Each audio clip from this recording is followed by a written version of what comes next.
Hello friends, welcome to our YouTube channel Ujjwal net classes. I am Ujjwal Kaur.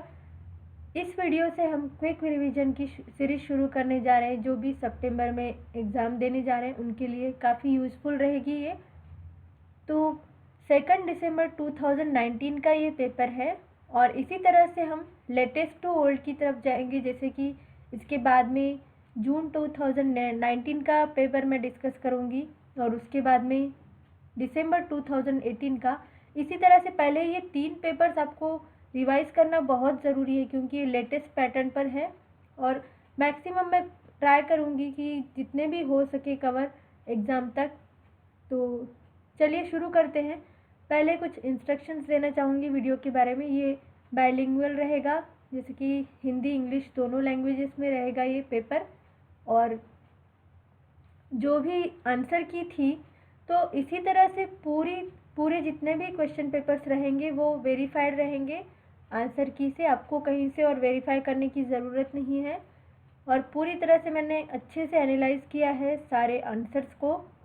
और कभी कभी होता है ना कि यूजीसी का हमें लगता है कि ये आंसर गलत है और कई मतभेद होते हैं जैसे कि कुछ आंसर्स को लेकर। तो मैं वो भी आपको बताती चलूँगी क्योंकि जो आंसर्स में ऐसा होता था तो उसमें सबको मार्क्स दिए जाते थे। तो इस पार्ट में तो नहीं है, ऐसे कुछ भी इशू नहीं है किसी भी आंसर को लेकर। तो चलिए देखते हैं।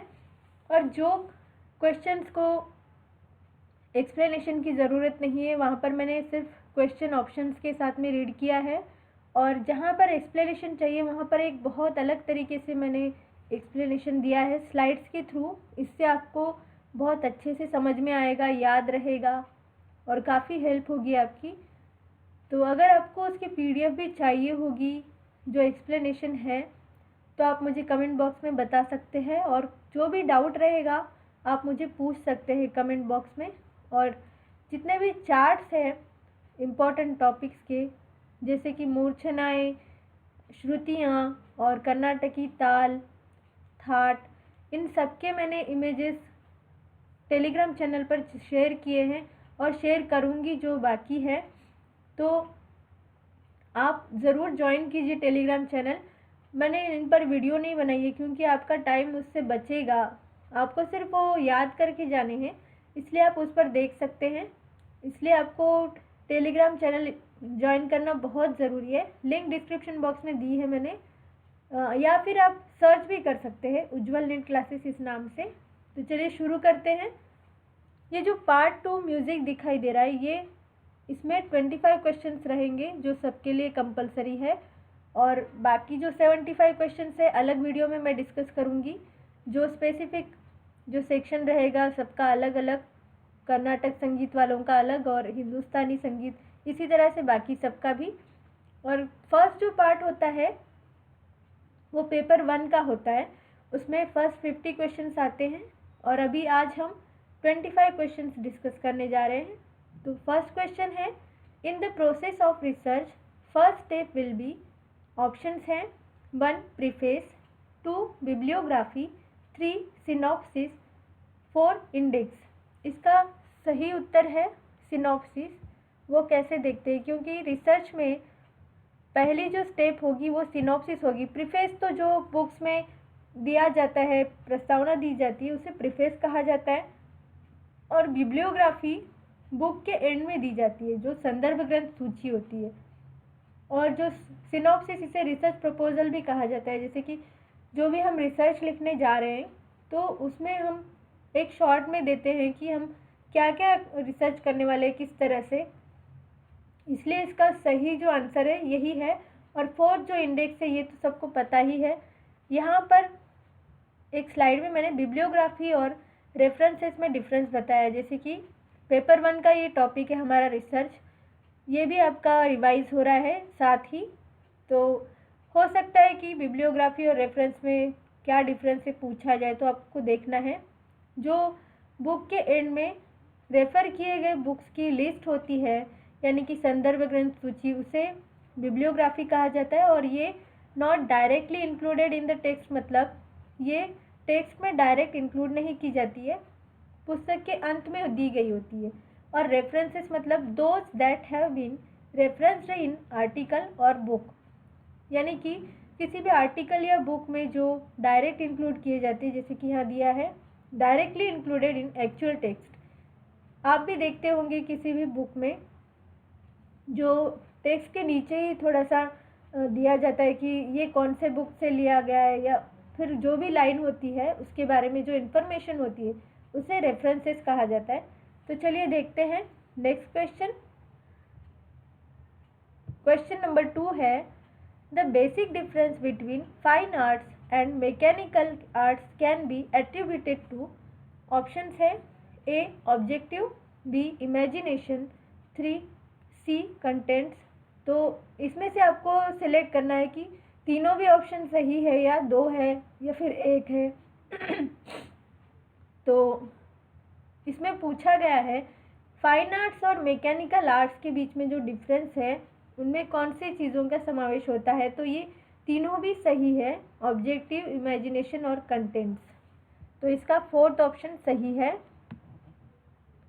नेक्स्ट क्वेश्चन है question number 3, choose the correct sequence of research work. Options हैं selection of topic, data collection, synopsis, research writing. तो इन्हीं ऑप्शंस को, इन्हीं पॉइंट्स को इन्होंने आगे पीछे करके पूछा गया है, तो इसलिए इसका 3rd ऑप्शन जो है वो सही होगा। तो कैसे देखते हैं, जैसे कि रिसर्च वर्क में पूछा गया है कि करेक्ट सीक्वेंस क्या होता है रिसर्च वर्क का। तो पहले टॉपिक सिलेक्ट किया जाता है, फिर सिनॉप्सिस बनाया जाता है और उसके बाद में डेटा कलेक्शन और फिर रिसर्च राइट किया जाता है, यानी कि रिसर्च लिखा जाता है। तो ये भी आपका पेपर 1 का टॉपिक कवर हो रहा है यहाँ पर। नेक्स्ट क्वेश्चन देखते हैं। क्वेश्चन नंबर 4 है पंजाबी ताल के एक आवर्तन में उसी ताल की एक एक बार दुगुन व चौगुन किस मात्रा के पश्चात प्रारंभ होगी। तो पंजाबी ताल जो है उसकी इन्फॉर्मेशन दी है मैंने। यहाँ ऑप्शंस देख लेते हैं पहले। ऑप्शंस है, फर्स्ट ऑप्शन है 4, सेकंड है 1 सही 4/2, थर्ड ऑप्शन है 2, फोर्थ ऑप्शन है 2 सही 1/2। तो इसका सही उत्तर वैसे होगा ये फर्स्ट वाला, यानी कि चौथी मात्रा के पश्चात। वो कैसे यहाँ पर देखते हैं।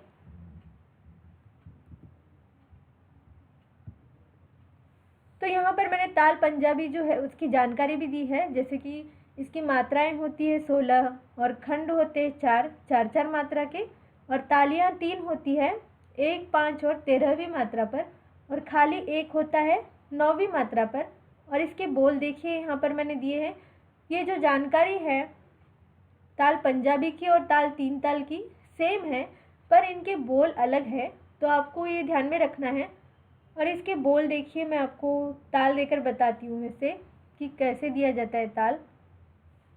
तो धा धीक धा, धा धीक धा, ता तीक ता, धा धीक धा, यानी कि पहली, 5वीं और 13वीं मात्रा पर मैंने ताली दी और 9वीं मात्रा पर खाली है। तो क्वेश्चन में पूछा गया है कि दुगुन और चौगुन इन सबको लिखना है अगर, तो चौथी मात्रा के बाद में देखिए यहाँ पर 5वीं मात्रा से 12वीं मात्रा तक मैंने दुगुन लिखी है और 13वीं मात्रा से 16वीं मात्रा तक चौगुन लिखी है। तो आप ये नोट कर लीजिए, अगर इस तरह से क्वेश्चन आता है तो आपको इस तरह से लिखकर देखना है। नेक्स्ट क्वेश्चन देखते हैं।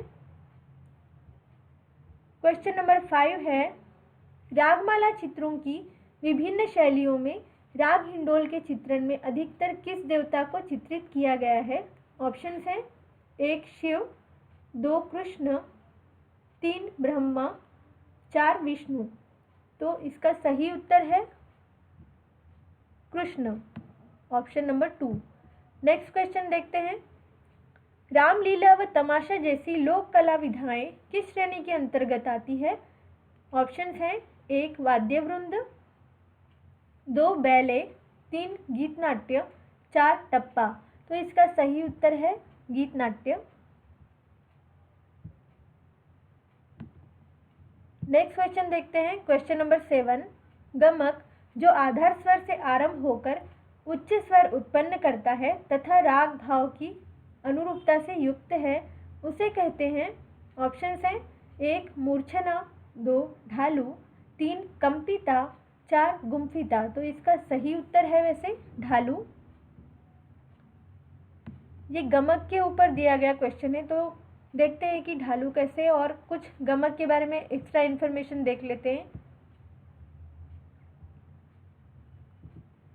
गमक के भेद, जैसे कि इस तरह से भी क्वेश्चन आ सकते हैं, दक्षिणी संगीत में कितने गमक है, या फिर संगीत रत्नाकर में कितने हैं, संगीत पारिजात में कितने हैं। तो दक्षिणी संगीत में 10 गमक हैं, उनके नाम हैं आरोह, अवरोह, ढालू, स्फुरित, कंपित, आहत, प्रत्याहत, त्रिपुच्छ, आंदोलित और मूर्छना।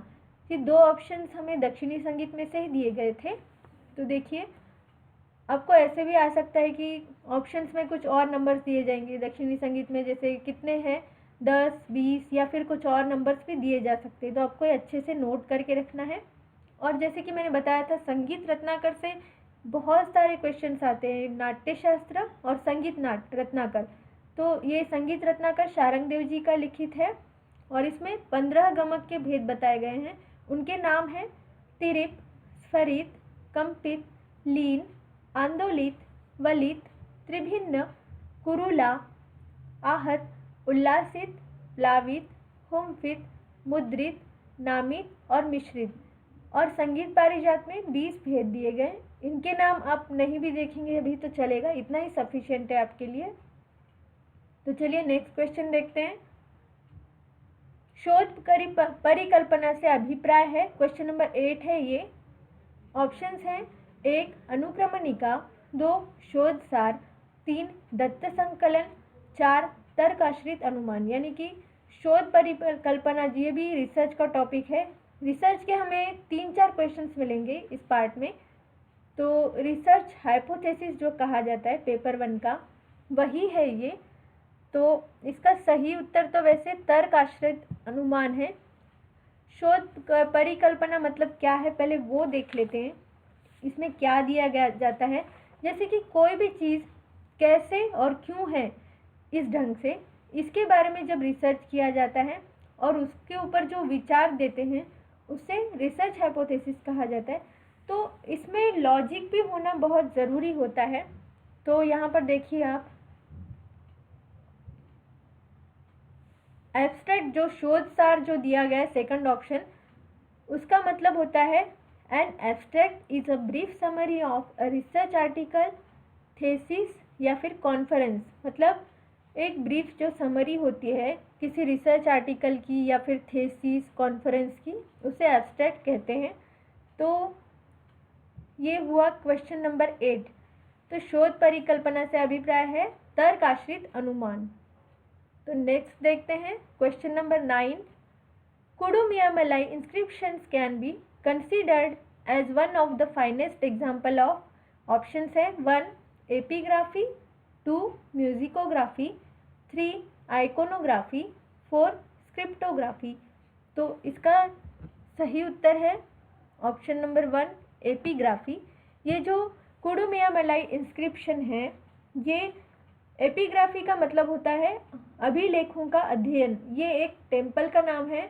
ये जो पुडुकोट्टई तमिलनाडु के पास एक गांव है, वहाँ पर एक टेम्पल है कुडुमियामलाई, और वहाँ पर जो शिलालेख पाए जाते हैं उनका जो अध्ययन किया जाता है, कौन से इसमें आता है वो पूछा गया है। तो एपिग्राफी यानी कि अभिलेखों का अध्ययन, इसका एक बहुत ही फाइन एग्जाम्पल यानी कि बेस्ट एग्जाम्पल कुडुमियामलाई की शिलालेख। तो चलिए नेक्स्ट क्वेश्चन देखते हैं। क्वेश्चन नंबर 10 है, आकार मात्रिक स्वरलिपि पद्धति में कर्ण स्वर का संकेतक है। यहाँ पर कुछ चिन्ह दिए गए हैं। अब जो पैटर्न चल रहा है ऑनलाइन का, तो उसमें एक ही क्वेश्चन आकार मात्रिक स्वरलिपि का आता है, यानी कि रविंद्र संगीत का। तो मैं जो भी उसके चार्ट्स है स्वरलिपि पद्धति के, आकार मात्रिक स्वरलिपि पद्धति का भी मैं आपको टेलीग्राम चैनल पे शेयर करूँगी, और साथ ही पंडित भातखंडे जी की और पंडित पलुस्कर जी की स्वरलिपि पद्धति है, उसे भी आपको देखकर जाना है। तो मैं वो भी टेलीग्राम चैनल पर ही सेंड करने वाली हूँ, यानी शेयर करूँगी, तो आप उसे भी देख लेना। और इसमें जो इसका सही उत्तर है वो है फर्स्ट वाला। नेक्स्ट क्वेश्चन देखते हैं, जैसे कि क्वेश्चन नंबर 11 है, झपताल के एक आवर्तन को तिगुन में पढ़ंत करने से कितनी मात्राएं होंगी। यानी कि जो झपताल का एक आवर्तन है उसमें अगर तिगुन पढ़ी जाए या लिखी जाए तो कितनी मात्राएं होंगी उस तिगुन की, ये पूछा गया है। तो ऑप्शंस है, पहला ऑप्शन है 4 सही 1/3, सेकंड ऑप्शन है 5 सही 1/2, थर्ड ऑप्शन है 2 सही 3/4 और फोर्थ ऑप्शन है 3 सही 1/3। तो इसका सही उत्तर वैसे ये होगा। तो चलिए देखते हैं झपताल। पहले तो उसकी इन्फॉर्मेशन देख लेते हैं। इसकी मात्राएं होती है 10 और खंड होते हैं 4, 2-3 मात्राओं के। तालियां 3 होती है, पहली, तीसरी और 8वीं मात्रा पर। खाली 1 होता है 6ठी मात्रा पर। तो इसके बोल मैं आपको बता देती हूँ, जैसे धी ना, धी धी ना, ती ना, धी धी ना। तो पहली मात्रा पर सम है और दूसरी ताली तीसरी मात्रा पर है और तीसरी ताली 8वीं मात्रा पर है। तो यहाँ पर जो ऑप्शन दिया गया है फोर्थ वाला 3 सही 1/3, इसका क्या मतलब है देखिए। ये जो 3 अक्षर है उसमें हमने लास्ट में धी लिखा है, तो ये 3 सही 1/3 जो है ये 3 अक्षरों को बांटा है एक अक्षर ने। तो यहाँ पर बाकी जो 3 दिए हैं मात्राएं दी गई है उसमें हमने तिगुन लिखी है, यानी कि 3 सही 1/3, इसका ये अर्थ होता है। और इसे इस तरह से लिखना है, जो भी ताल के क्वेश्चंस आएंगे आपको इस तरह से लिखकर देखना चाहिए। तो चलिए नेक्स्ट क्वेश्चन देखते हैं। क्वेश्चन नंबर 12 है, Lavani dance is associated with, options हैं 1 कश्मीर, 2 राजस्थान, 3 महाराष्ट्र, 4 तमिलनाडु। तो इसका सही उत्तर वैसे है महाराष्ट्र। ये महाराष्ट्र का काफ़ी फेमस लोक नृत्य है, इसे लोकगीत भी कहा जाता है वैसे वहाँ का। तो बाकी जो ऑप्शंस है वहाँ के लोक नृत्य भी मैं बताती हूँ आपको। चलिए देखते हैं। कश्मीर के लोक नृत्य है रोफ, बचनगमा। राजस्थान के हैं घूमर, झूमर, डांडिया, गींदड़ और रसिया। महाराष्ट्र के यहाँ पर थोड़ा सा करेक्ट कर लीजिए, थोड़ा सा लिखने में मिस्टेक हुई है महाराष्ट्र। तो चलिए देखते हैं। डिंडी, टिपरी, गोप, काला, दही काला या दही हंडी भी कहते हैं इसे।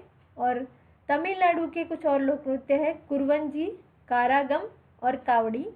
और जून 2019 में ये पूछा गया था कारागम, इसलिए मैंने यहाँ पर स्पेशली मेंशन किया है। इसलिए देखिए आपकी ये कितने इम्पोर्टेंट होते हैं, इनमें से कुछ भी पूछा जा सकता है, इसलिए आप अच्छे से नोट कर लीजिए। तो चलिए देखते हैं नेक्स्ट क्वेश्चन। क्वेश्चन नंबर 13 है, नीचे 2 कथन दिए गए हैं, मैं इसको थोड़ा सा झूम करती हूँ, जिनमें से एक अभिकथन और दूसरा तर्क है। कथनों को पढ़िए और नीचे दिए गए विकल्प का प्रयोग कर सही उत्तर चुनिए। अभिकथन यानी कि असर्शन और रीज़न के जो क्वेश्चन आते हैं पेपर 1 में, जैसे कि टीचिंग एप्टीट्यूड, कम्युनिकेशन, रिसर्च या फिर इन्वायरमेंट, हायर एजुकेशन, किसी में भी ये इस तरह के क्वेश्चंस पूछे जाते हैं और हमारे पेपर 2 में भी पूछते हैं। अभिकथन यानी कि जो असर्शन दिया है उसका जो रीज़न दिया गया है क्या वो सही है, आपको ये बताना है इसमें। तो अभिकथन है रस के संबंध में अनुभाव शब्द का प्रयोग किया जाता है।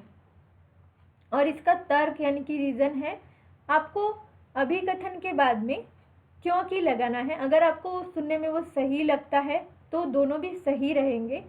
तो ये सही है कि रस के संबंध में जो अनुभव शब्द का प्रयोग किया जाता है, अभिनय को अनुभव शब्द जो है वो वाचिक, आंगिक और सात्विक अभिनयों के द्वारा अनुभूति योग्य बनाते हैं। तो इसका सही उत्तर होगा 1, जो कि ए और आर दोनों सही है। तो चलिए देखते हैं नेक्स्ट क्वेश्चन। क्वेश्चन नंबर 14 है, पंडित अनोखेलाल मिश्र के गुरु हैं। ऑप्शंस हैं 1 पंडित सूरज प्रसाद, 2 पंडित शिव प्रसाद, 3 पंडित बूंदी मिश्रा, 4 पंडित भैरव प्रसाद। तो गुरु शिष्य से लेकर भी काफ़ी प्रश्न पूछे जाते हैं, तो उनमें से ही ये एक है और इसका उत्तर है 4 पंडित भैरव प्रसाद। नेक्स्ट क्वेश्चन देखते हैं, क्वेश्चन नंबर 15। त्रिविध गांधर्व के तत्व हैं। ऑप्शंस है मागधी, अर्धमागधी, पृथुला। सेकंड ऑप्शन है रूप, यजुः, संहिता और थर्ड ऑप्शन है स्वर, ताल, पद। फोर्थ ऑप्शन है षड्ज, मध्यम, पंचम। तो इसका वैसे सही उत्तर थर्ड है, स्वर, ताल, पद। तो ये कैसे देखते हैं इसके बारे में थोड़ी सी जानकारी लेते हैं। त्रिविध गांधर्व क्या है पहले वो देख लेते हैं। ये जो 3 तत्व है इन्हें त्रिविध कहा गया है और ये गांधर्व के तत्व है, यानी कि नाट्य शास्त्र, जैसे कि मैंने बताया था ये जो भरत मुनि द्वारा लिखित नाट्य शास्त्र है और पंडित शारंगदेव जी का जो संगीत रत्नाकर है, इनमें से काफ़ी प्रश्न पूछे जाते हैं। तो आपको जब आप पढ़ाई करेंगे और कुछ भी ऐसे दिखता है नाट्य शास्त्र या संगीत रत्नाकर से रिलेटेड तो आपको नोट करना है। तो चलिए देखते हैं, ये जो फर्स्ट ऑप्शन दिया गया है ये गीतियों के नाम है।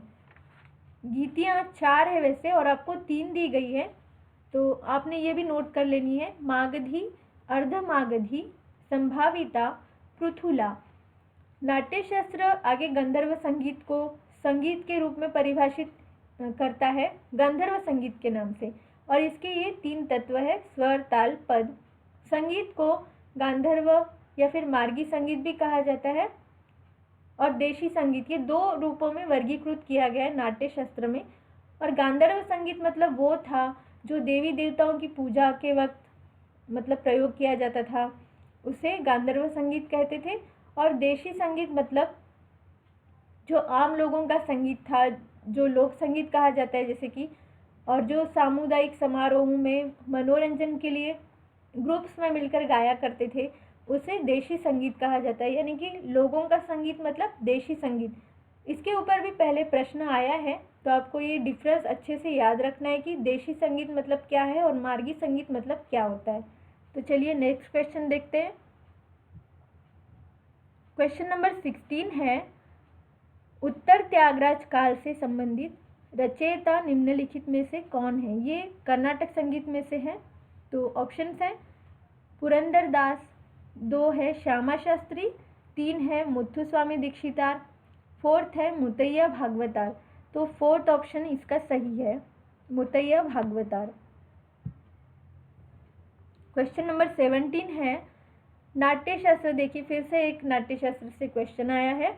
नाट्यशास्त्र में विभत्स भयानक रस के विनियोग हेतु किस स्वर का उल्लेख किया गया है। तो ऑप्शंस है 1 धैवत, 2 निषाद, 3 षड्ज, 4 मध्यम। तो इसका सही उत्तर है धैवत। और बाकी जो स्वर दिए गए उनके लिए कौन से रसों का प्रयोग किया गया, उल्लेख किया गया है, वो भी देख लेते हैं। षड्ज और ऋषभ के लिए वीर, रौद्र, अद्भुत, गांधार के लिए करुण, मध्यम और पंचम के लिए हास्य, श्रृंगार, धैवत के लिए भयानक, विभत्स, निषाद के लिए करुण, रे के लिए करुण, ग के लिए शांत और वीर, ध के लिए करुण, नी के लिए शांत और वीर। तो इनमें से आपको कोई भी रस भी पूछा जा सकता है या फिर और दूसरा कोई भी स्वर पूछा जा सकता है कि किसके लिए कौन सा रस प्रयोग किया गया है, उल्लेख किया गया है नाट्य शास्त्र में। तो आप ये भी नोट कर लीजिए। तो चलिए देखते हैं नेक्स्ट क्वेश्चन। क्वेश्चन नंबर 18 है, ध्रुवा एवं शम्या है। ऑप्शन है 1 सशब्द क्रिया, 2 निशब्द क्रिया, 3 जाति, 4 यति। तो इसका सही उत्तर है सशब्द क्रिया। नेक्स्ट क्वेश्चन है क्वेश्चन नंबर 19, कोमल आवाज में गमक गायन को कहते हैं। ऑप्शन है मुद्रित, 2 है प्लावित, 3 नामित, 4 कुरुला। तो इसका सही उत्तर है नामित। तो कैसे वो देखते हैं। ये गमक के कुछ भेद है। तो मुद्रित मतलब होता है मुंह बंद करके स्वरों का कंपन, और प्लावित मतलब ही जो हम मींड का जो प्रयोग करते हैं गाने में, एक स्वर से दूसरे स्वर तक अखंड रूप से जो स्वर को उच्चार किया जाता है स्वरों का, उसे प्लावित कहेंगे। और नामित मतलब स्वरों को कोमलता से कंपन करना। और कुरुला मतलब होता है गले को संकुचित करके गाना। तो ये गमक के भेद हैं, आपको ध्यान में रखना है। क्वेश्चन नंबर 20 है, तीसरा जाति अठतालम का अक्षरकाल है। ऑप्शंस है 1 22, ऑप्शन नंबर 2 है 14, ऑप्शन नंबर 3 है 12 और ऑप्शन नंबर 4 है 10। तो कैसे, इसका उत्तर वैसे सही उत्तर 4th है 10। तो वो कैसे, चलिए देखते हैं। कर्नाटक संगीत में जितने भी 7 ताल है और 5 जातियां हैं, तीसरा चतुस्र खंड मिश्र संकीर्ण, ये 5 जातियां हैं। और तालों की जो मात्राएं दी जाती है वैसे चतुस्र जाति के हिसाब से दी जाती है, जैसे कि 12 मात्राएं होती है चतुस्र जाति के हिसाब से। तो इसे इस तरह से लिखा जाता है, ये लघु का चिन्ह है और इसे लघु की जो मतलब मात्राएं हैं, मान है, इसका जो वैल्यू है वो 4 है, इसलिए इसकी टोटल हो गई 12। और अगर तीसरा जाति जो कि क्वेश्चन में पूछी गई है तो इसकी 3 मात्राएं मतलब यहाँ पर गृहीत धरी जाती है। जैसे कि यहाँ पर लघु की मात्रा का जो मान है यहाँ पर चेंज हो गया जाति के हिसाब से, और ये द्रुत का चिन्ह है। आपको ये भी ध्यान में रखना है, जो चिन्ह और जो भी जातियाँ हैं ये सब मैं टेलीग्राम चैनल पर शेयर करने जा रही हूँ। मैं चार्ट जो भी है इसके वो शेयर करूँगी और वीडियो नहीं बनाऊँगी, क्योंकि आप समझ लोगे। अगर वीडियो बनानी है तो आप मुझे कमेंट बॉक्स में बता सकते हैं। तो चलिए ये देखिए, 3 3 2 2 ये मिलाकर 10 हो गए, इसलिए इसका सही उत्तर 10 आया था। नेक्स्ट क्वेश्चन देखते हैं। क्वेश्चन नंबर 21 है, इनमें से कौन सी शोध की विशेषता नहीं है। आपको ध्यान से पढ़ना चाहिए, जैसे कि कुछ स्टूडेंट्स ऐसे करते हैं जल्दबाजी में, नहीं है नहीं पढ़ते, इसलिए उत्तर गलत हो जाता है। तो इसके ऑप्शंस हैं व्यवस्थित और तार्किक, शुद्ध और नए ज्ञान का संग्रह, भावावेश और धारणा, सावधानी पूर्वक अभिलेखित करना। ये बाकी जो 3 ऑप्शंस दिख रहे हैं आपको, ये देखिए नहीं है पूछा है तो ये निगेटिव में आता है। जैसे कि ये नहीं हो सकती शोध की विशेषता, क्योंकि शोध व्यवस्थित और तार्किक भी होता है और एक नए ज्ञान का संग्रह भी किया जाता है और उसमें सावधानी पूर्वक उसे लिखा जाता है, इसलिए इसका सही उत्तर होगा भावावेश और धारणा के आधार पर शोध नहीं किया जाता, तो ये उसकी विशेषताएं नहीं होगी। नेक्स्ट देखते हैं क्वेश्चन नंबर 22, निम्नलिखित को सुमेलित कीजिए। यहाँ पर 2 सूचियाँ दी गई है। बुद्धिवादी दृष्टिकोण किसका है, ये रस से संबंधित जो दृष्टिकोण है, नाट्य शास्त्र का जो रस है, वहाँ पर जो पाश्चात्य जो राइटर्स हैं उनका दृष्टिकोण पूछा गया है, कौन से राइटर का कौन सा दृष्टिकोण है। तो इसका वैसे सही उत्तर ऑप्शन नंबर 1 है। तो वो देखते हैं। बुद्धिवादी दृष्टिकोण मतलब कांट का है, अध्यात्मवादी दृष्टिकोण है प्लेटो का, उपयोगितावादी दृष्टिकोण है सुकरात का और रूपवादी दृष्टिकोण है अरस्तु का। तो नेक्स्ट देखते हैं क्वेश्चन नंबर 23, निम्नलिखित प्रदेश तथा उनके लोक संगीत कलाकारों की कौन सी जोड़ी सुमेलित नहीं है। फिर से यहाँ पर नहीं है पूछा है, तो ऑप्शंस है, 1 है पूरण चंद वडाली पंजाबी लोक संगीत, सेकंड ऑप्शन है लालन शाह फकीर उत्तर प्रदेश लोक संगीत, या फिर शारदा सिन्हा मैथिली लोक संगीत, फोर्थ ऑप्शन है लंगा मांगनियार राजस्थानी लोकगीत। तो इसमें से इसका सही उत्तर सेकंड वाला ऑप्शन है, लालन शाह फकीर उत्तर प्रदेश लोक संगीत जो दिया गया है वहाँ के नहीं है ये उत्तर प्रदेश लोक संगीत के। इनके बारे में देख लेते हैं। इनके वैसे और भी कुछ नाम है, जैसे कि लालन, लालन शाह, लालन फकीर, महात्मा लालन। आपको इस तरह से भी क्वेश्चन आ सकता है। ये एक बंगाली बाउल संत, फकीर, गीतकार, समाज सुधारक, चिंतक के नाम से जाने जाते थे। और पूरण चंद वडाली जो है ये वडाली ब्रदर्स है, इनके नाम है पूरण चंद वडाली और प्यारे लाल वडाली। ये सूफी संगीत, गुरबानी संगीत, गज़ल, भजन ये सब गाया करते थे। और ये जो शारदा सिन्हा है ये मैथिली, भोजपुरी, मागधी इन सभी भाषाओं में लोक संगीत गाती हैं। और फोर्थ ऑप्शन है लंगा मांगनियार, ये राजस्थानी लोकगीत से संबंधित है। नेक्स्ट क्वेश्चन देखते हैं। क्वेश्चन नंबर 24 है, झूमर का संबंध किस प्रांत से है? तो ऑप्शन है 1 बंगाल, 2 राजस्थान, 3 गुजरात, 4 तमिलनाडु। तो झूमर का संबंध बंगाल से है, इसका फर्स्ट ऑप्शन सही है। आज की वीडियो का लास्ट क्वेश्चन है क्वेश्चन नंबर 25, एक तारा वाद्य यंत्र किस लोक संगीत में प्रयोग होता है? ऑप्शन है चैती, बाउल, लावनी और कजरी। तो इसका सही उत्तर है बाउल। एक तारा वाद्य यंत्र बाउल इस लोक संगीत में प्रयोग होता है।